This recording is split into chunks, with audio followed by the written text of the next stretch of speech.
So watch this. Here's how it's going to be accomplished. It's through the zeal of the Lord.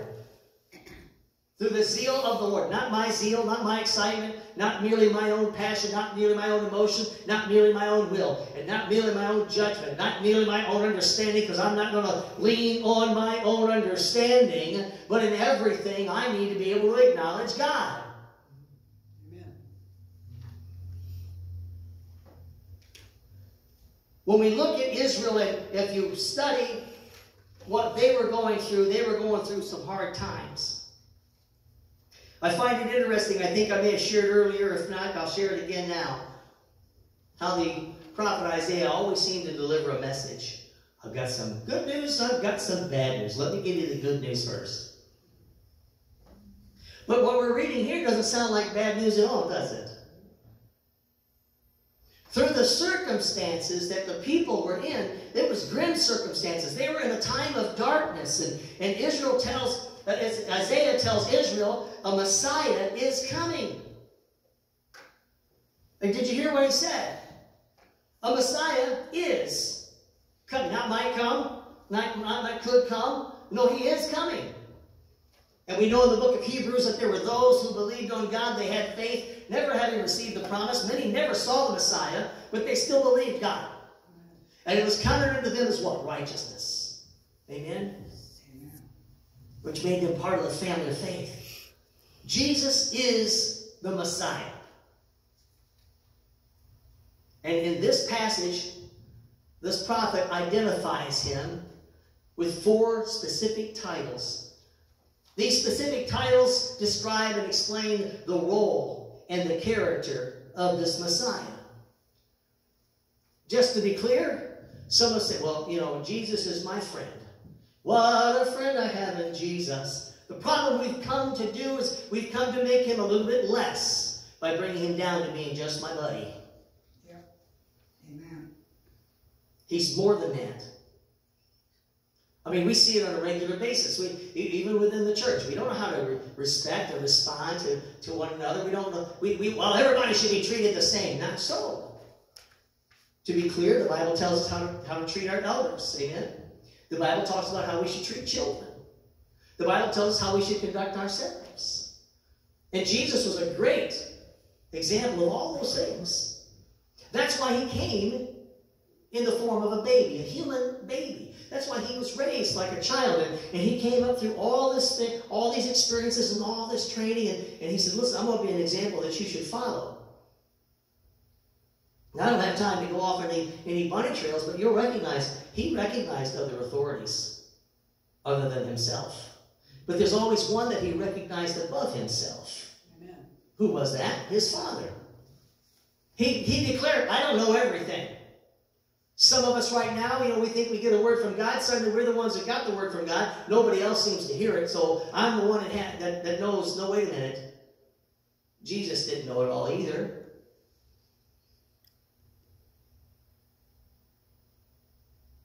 But we need to recognize the role and the character of this Messiah. I'm glad that he's a physician. I'm glad that I am glad that he's our mediator that mediates between us and God. Somebody say amen. Amen. But notice how it is that he fulfills his responsibility. He's a wonderful counselor. He's a mighty God.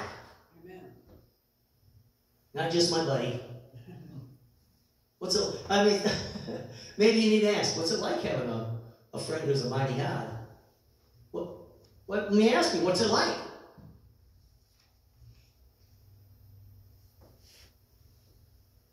He's everlasting Father. He's the Prince of Peace. For unto us a child is born, to us a son is given, and his name shall be called Wonderful Counselor, Mighty God, Everlasting Father, Prince of Peace. Peace, wonderful peace, coming down from the Father above, sweep over my spirit, forever I pray, in fathomless billows. Can I just experience the moment? You can join me. Go ahead. if you want to. Jesus. He's more than just someone who takes the wheel. He's more than my homie. Oh, I hated that back in the 1980s. Jesus is my homie. Are you really? You're kidding me right now, right? He is your friend. The Bible calls him a friend that does what? Stays closer than a brother. He's closer than a brother. But he makes decisions. He makes decisions with wisdom that we really maybe can't quite comprehend, because he makes decisions with divine wisdom. And we'll never understand these things. Just to be clear, it's mind-boggling how God works, and that it's mind-boggling for me that he does, because sometimes it's, Lord, help me with my unbelief, because sometimes I can't believe that he's got a handle on things. Hello? Am I alone, or am I just...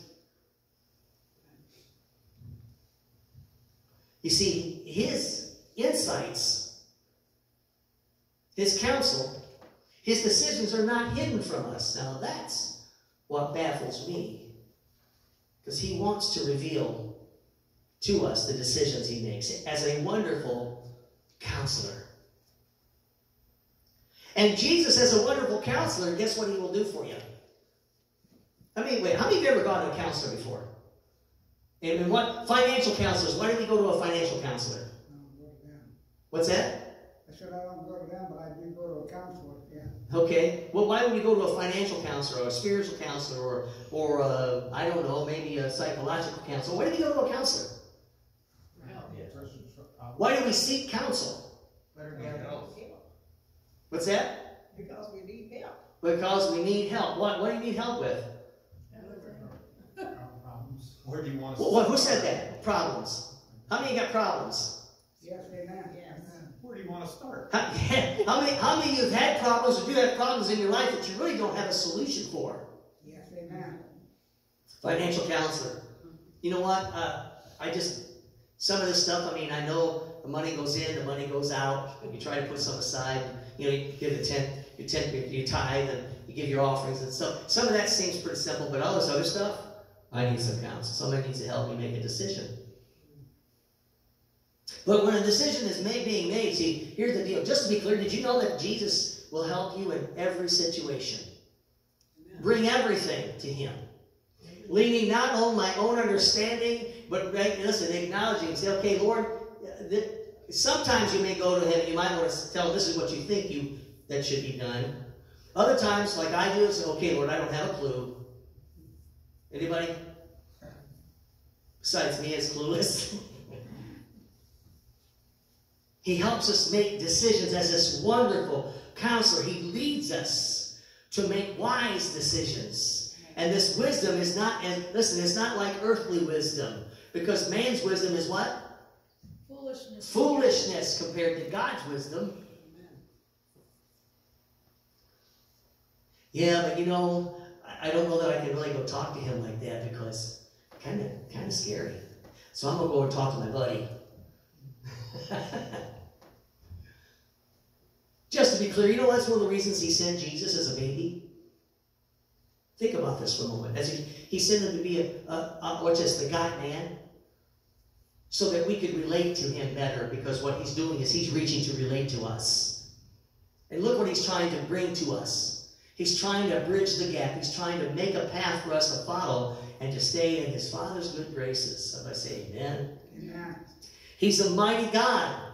Mighty God is, listen, when we think about mighty God, it's a nod to Jesus' divinity. Amen. I know he was just a man, but he was also God. Jesus is one with God. He was with God at the creation of the earth. He was there at the beginning. Well, actually, for us, he was there before the beginning. Yes. Come on. Yes, amen. And nothing is beyond his ability to be able to affect what's in creation. Jesus is